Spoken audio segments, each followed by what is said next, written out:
ബേസിൽ പാറേക്കുടി, പരീക്ഷ കഴിഞ്ഞാൽ answer key publish ചെയ്യണം. അതിന്മേൽ ഉദ്യോഗാർത്ഥികൾക്ക് പരാതി ഉണ്ടെങ്കിൽ അത് നൽകാം. ആ പരാതി വിദഗ്ധ സമിതി പരിശോധിക്കും. കണ്ടെത്തലുകൾ ഫയലാകും. ആ file controller of examinations, PSC sub committee examinations എന്നിവർ ചേർന്ന് ചെയർമാൻ സമർപ്പിക്കും. അവിടെ ചെയർമാൻ ഒപ്പിട്ടാലേ അത് ഒരു അന്തിമ തീരുമാനമാകൂ.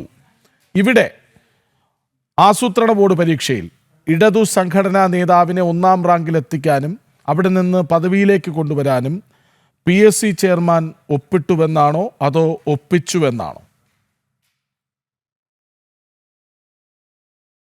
അതായത് നമ്മൾ മനസ്സിലാക്കേണ്ട ഒരു കാര്യം, ഒരു PSC എഴുതുന്ന ഒരു ഉദ്യോഗാർത്ഥി അല്ലെങ്കിൽ PSC എഴുതുന്ന നമുക്ക് എല്ലാവർക്കും അറിയാം, ചെറുപ്പക്കാരെ സംബന്ധിച്ചിടത്തോളം വലിയ പ്രതീക്ഷകളുമായിട്ടാണ് എല്ലാവരും PSCയെ സമീപിക്കുന്നത്. ഒരുപാട് സമയം അതിനു വേണ്ടിയിട്ട് ത്യാഗം ചെയ്തുകൊണ്ട്, ഒരുപാട് സമയം അതിനു വേണ്ടിയിട്ട് ചെലവഴിച്ചുകൊണ്ടൊക്കെ PSCക്ക് വേണ്ടിയിട്ട് പ്രിപ്പയർ ചെയ്ത് ഒരു എക്സാം എഴുതി കഴിയുമ്പോൾ കഴിഞ്ഞ 10 വർഷക്കാലം നടന്നിട്ടുള്ളത് എന്താണ് എന്ന് പകൽ പോലെ വെളിച്ചമാണ്. അതായത് നമുക്ക് എല്ലാവർക്കും അറിയാം, ആളെ തിരികെ കയറ്റുന്നതിന് വേണ്ടിയിട്ട് നിശാന്ത് ശിവരഞ്ജിത്തിന്റെ ഒക്കെ ഉൾപ്പെടെ നമുക്ക് ആ ഇഷ്യൂസ് നമുക്ക് എല്ലാവർക്കും അറിയാം. ഒരു അതായത് ഈ പറയുന്ന പോലെ മൈക്രോഫോൺ പോലത്തെ ഒരു സാധനം വെച്ചിട്ട് എക്സാം ഹോളിൽ കയറുന്നു, പുറത്തു വന്ന ആൻസർ പറഞ്ഞു കൊടുക്കുന്നു, അത് ക്വസ്റ്റ്യൻ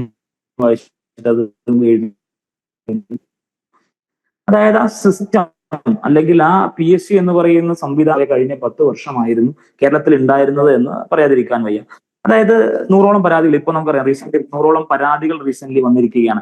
ഇടത് സംഘടനയിൽപ്പെട്ട അല്ലെങ്കിൽ ഇടതുപക്ഷ വിശ്വസിക്കുന്ന ആളുകളെ തിരികെ കയറ്റുന്നതിന് വേണ്ടിയിട്ട് ഇക്കാര്യം കേരളത്തിലെ നമ്മുടെ ചെറുപ്പക്കാരോട് ചെയ്തിട്ടുള്ള വലിയ വഞ്ചനയാണ്, വലിയ ചതിയാണ് ഇത്. കാരണം പല രാഷ്ട്രീയ പ്രസ്ഥാനങ്ങളിൽ വിശ്വസിക്കുന്ന ആളുകൾ അധികാരത്തിലൊക്കെ വരും, പക്ഷെ ഒരു പ്രസ്ഥാനത്തിന്റെ ആളുകളെ സത്യം പറഞ്ഞാൽ അവര് അതായത് തിരികെ കയറ്റുന്ന ആൾക്കാർ ഉൾപ്പെടെ ചതിക്കുന്ന, അർഹതപ്പെടാത്തവർക്ക് സാധനം കൊടുക്കുമ്പോൾ പുറത്തു നിൽക്കുന്ന ചെറുപ്പക്കാരെ ചതിക്കുന്നതിനൊപ്പം തന്നെ ഈ വന്നു കയറിയിരിക്കുന്നവർക്ക് ഈ അട്ടയെ പിടിച്ച് മെത്തയൊക്കെ എടുത്തിയാൽ കിടക്കില്ല എന്ന് പറയുന്ന പോലെ ആ ഇരിക്കുന്നവർക്ക് അവരിയ്ക്കുന്ന അല്ലെങ്കിൽ ആ സഹിച്ച ത്യാഗത്തിന്റെ ഒന്നും വില മറ്റുള്ളവർ ഇങ്ങനെ മെറിറ്റിലൂടെ വരുന്നവർ സഹിച്ച ത്യാഗത്തിന്റെ വില പറഞ്ഞാൽ മനസ്സിലാകില്ല.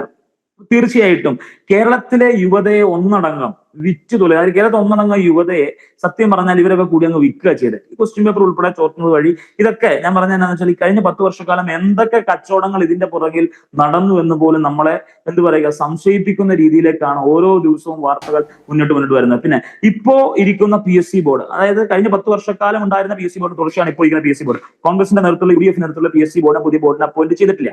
ഇത് ഒരു എന്ത് പറയുക, നമ്മളൊക്കെ വിദ്യാർത്ഥി രാഷ്ട്രീയത്തിലൂടെ കടന്നു വരുമ്പോ നമ്മളെയൊക്കെ ഭയപ്പെടുത്തുന്ന കാര്യം എന്ന് വെച്ച് കഴിഞ്ഞാൽ ചെറുപ്പക്കാരായിട്ടുള്ള വിദ്യാർത്ഥികൾ, ഉദ്യോഗാർത്ഥികൾ ദിവസങ്ങളോളം, അപ്പൊ എനിക്കറിയാവുന്ന വിദ്യാർത്ഥി ആളുകളൊക്കെ ഉണ്ട്, ഈ സ്വിഗ്ഗിയും സൊമാറ്റോയും അതുപോലെ തന്നെ ഡെലിവറി ബോയ്സ് ഒക്കെ ആയിട്ട് പോകുന്ന ആളുകൾ. അപ്പൊ അതുപോലെ കഫേകളിലൊക്കെ ഡെയിലി വേസിലേക്ക് ജോലി ചെയ്യാൻ നിൽക്കുന്ന കുറെ കുട്ടികളൊക്കെ ഉണ്ട്. ആ കുട്ടികളൊക്കെ എന്ത് പറയുക, ഞാൻ പലപ്പോഴും നമ്മൾ ഈ ചില സ്ഥലത്തൊക്കെ യാത്ര ചെയ്യുമ്പോൾ അവരുടെ ഒഴിവ് സമയങ്ങളിൽ ഡെലിവറി ബോയ്സിന് ഓർഡർ കിട്ടാൻ വേണ്ടിയിട്ടുള്ള വെയിറ്റിംഗ് പീരീഡ് ഉണ്ടല്ലോ, ആ സമയത്ത് പോലും അവരെന്ത് ചെയ്യുക, ഈ പുസ്തകങ്ങളൊക്കെ വായിച്ച് PSCയുടെ പല കാര്യങ്ങളെ റെഫർ ചെയ്ത് അങ്ങനെ പഠിച്ച് ഈ എക്സാം എഴുതി വരുന്ന മെറിറ്റോറിയസ് ആയിട്ടുള്ള കുട്ടികളെ പോലും എന്ത് ചെയ്യാണ്, ചതിയാണ് നടക്കുന്നത്. തന്റെ ഇഷ്ടക്കാരെ, തന്റെ പാർട്ടിയിലുള്ള ആൾക്കാരെ തിരികെ കയറ്റുവാൻ വേണ്ടിയിട്ട് എന്ത് ചെയ്യുന്നു, PSCയെ പോലും എന്ത് ചെയ്യുക, അവരുടെ പ്രസ്ഥാനത്തിൽ വിശ്വസിക്കുന്ന ആൾക്കാർക്ക് വേണ്ടിയിട്ട് മാത്രം ഒരു ആയുധമാക്കി PSCയെ മാറ്റിയെടുത്തുകൊണ്ട് കഴിഞ്ഞ 10 വർഷക്കാലം കെട്ടഴിഞ്ഞ PSC, നമുക്ക് എല്ലാവർക്കും അറിയാം, കെട്ടഴിഞ്ഞ PSC. ക്വസ്റ്റിന്റെ ആൻസർ മൈക്രോഫോൺ പോലത്തെ സാധനം വെച്ചിട്ട് പുറത്തു നിന്നുകൊണ്ട് പറഞ്ഞു കൊടുക്കുമ്പോ അതിൽ എന്ത് സുതാര്യതയുണ്ട്? അപ്പോ ഇതൊരു ഒരാൾ മാത്രം അല്ലെങ്കിൽ 2 പേര് മാത്രം അറിഞ്ഞുകൊണ്ട് നടത്തിയ ഒരു ക്രമക്കേടോ അല്ലെങ്കിൽ 2 പേര് മാത്രം അറിഞ്ഞുകൊണ്ട് നടത്തിയ ഒരു മാൽ പ്രാക്ടീസോ അല്ല.